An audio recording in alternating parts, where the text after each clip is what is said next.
Fala galera, aqui é o Matheus do Amizade Game Histórica e hoje eu tô aqui com um vídeo para falar sobre geometria de fio. Eu vou explicar para vocês direitinho o que é geometria de fio e vocês vão entender por que existe tanta variação em espadas, sejam europeias, asiáticas ou qualquer outro tipo. Eu modelei aqui alguns tipos de espadas para vocês verem e eu poder usar de exemplo.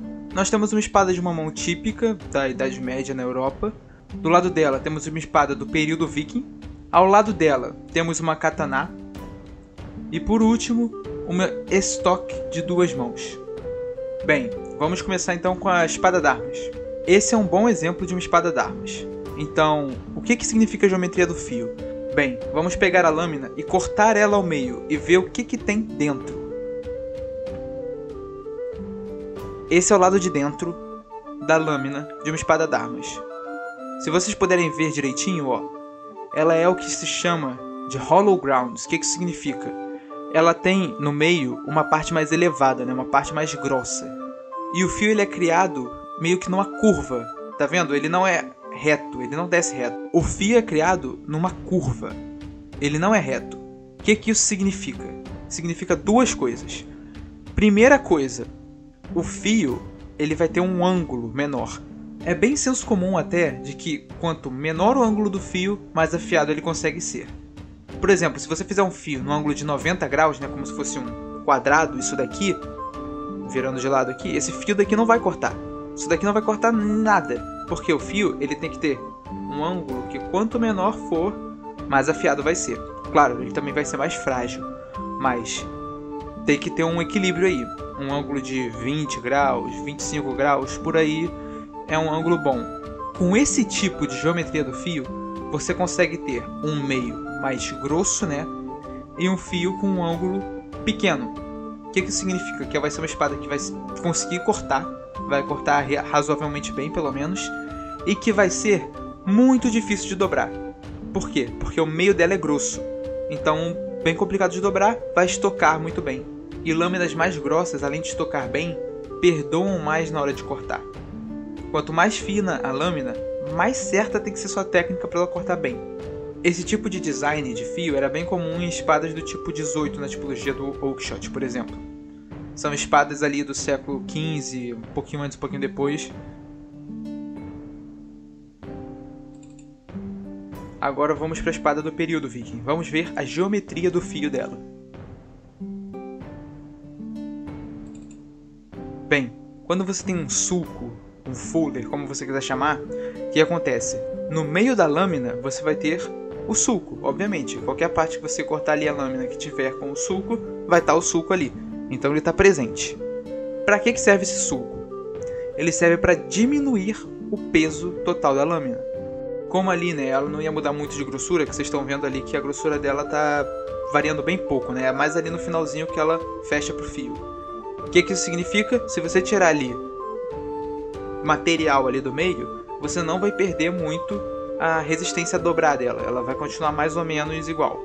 E é para isso que existe o sulco. Outra coisa muito importante no fio dela, se você olhar ali na região que começa a fechar, ela não fecha num ângulo como o hollow ground, por exemplo, ela fecha num ângulo oposto, que a gente chama de semente de maçã, traduzindo, né, apple seed. Ou então um formato lenticular, né, um fio lenticular.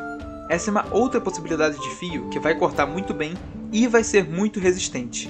Por exemplo, algo que é bem comum ter esse tipo de fio é um machado.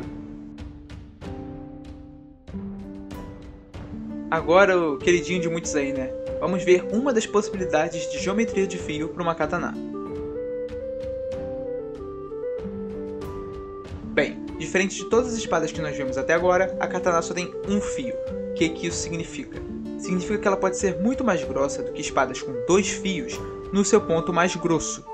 E por isso o dorso da katana é extremamente grosso, comparado ao ponto mais grosso que é o meio das espadas europeias.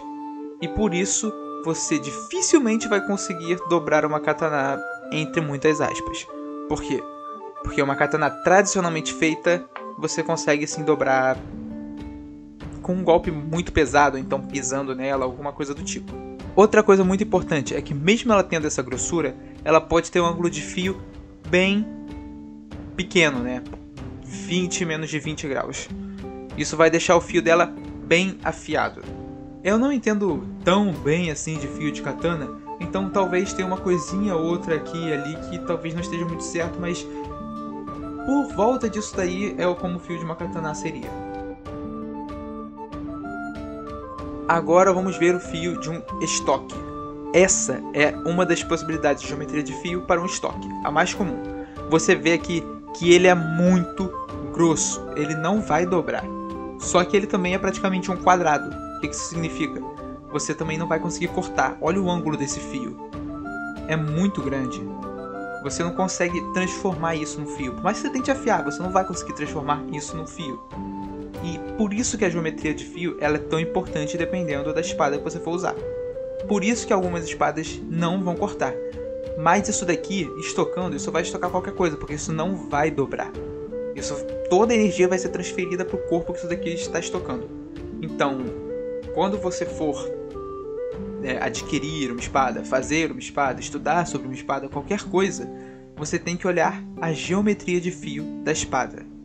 Uma outra coisa muito importante de se apontar é que as espadas costumam ser muito mais finas e chatas de achatado, do que você vê representado em filmes, em jogos, em qualquer coisa dessas. Essa lâmina, por exemplo, tem alguns poucos milímetros de espessura na base e ela vai afinando até a ponta.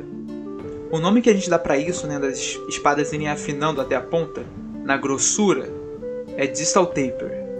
Ou seja, muito mais grossa na base, vai afinando até chegar na ponta. Outra coisa que é possível é o profile taper. O que significa? Que ela é muito mais larga na base e ela também vai afinando até chegar na ponta. Por exemplo, daqui deve dar pra ver, ó. Tá vendo? A espada da esquerda, a espada medieval, digamos assim, a espada d'armas. Ela vai afinando desde a base até a ponta, assim como a última, estoque. Ela também vai afinando desde a base até a ponta, enquanto que a espada viking, ela também vai afinando, mas ela afina muito menos e muito mais próximo da ponta. Ou seja, ela não tem tanto profile taper, a ponta dela vai ficar muito mais grossa como resultado disso, como vocês podem ver. E o que isso muda? Isso muda o ponto de equilíbrio da espada. O que é o ponto de equilíbrio? É onde a massa dela está concentrada de tal forma que você equilibra ela segurando num dedo, por exemplo. Ali vai ser o ponto de equilíbrio da espada. A gente mede isso em distância da guarda. A espada da esquerda, por exemplo, a espada d'armas, o ponto de equilíbrio dela vai estar muito mais perto da sua mão, do cabo, de onde você vai estar segurando, do que a da espada da época viking, por exemplo. Por quê? Porque ela é muito mais larga durante toda a lâmina do que a espada d'armas, que vai afinando. Ou seja, o peso vai ficando cada vez mais perto da empunhadura. Assim, a espada mais à esquerda, a espada d'armas, vai ser ágil e não vai ter um corte tão poderoso quanto a espada da época viking, que vai ser um pouco mais lenta, mas mesmo assim ela continua sendo ágil porque é uma espada, e ela vai ter um corte muito poderoso. Então esses dois tipos de tapers, o profile taper e o distal taper, quanto mais fortes eles forem, maiores são os indicativos de que aquela espada tem primariamente um foco em estocar. Claro, isso também vai ser definido pela geometria do fio, como a gente viu antes. E eu vou deixar aqui também uma foto de um encarte de alguns exemplos de geometria de fio para vocês.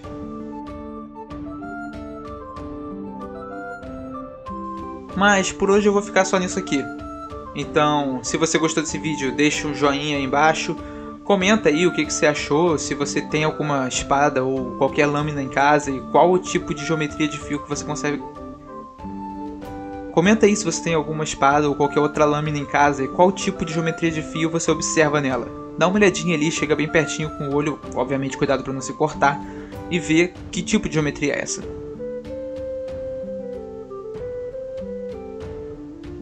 Se inscreva no canal para ver mais vídeos como esse. Até a próxima.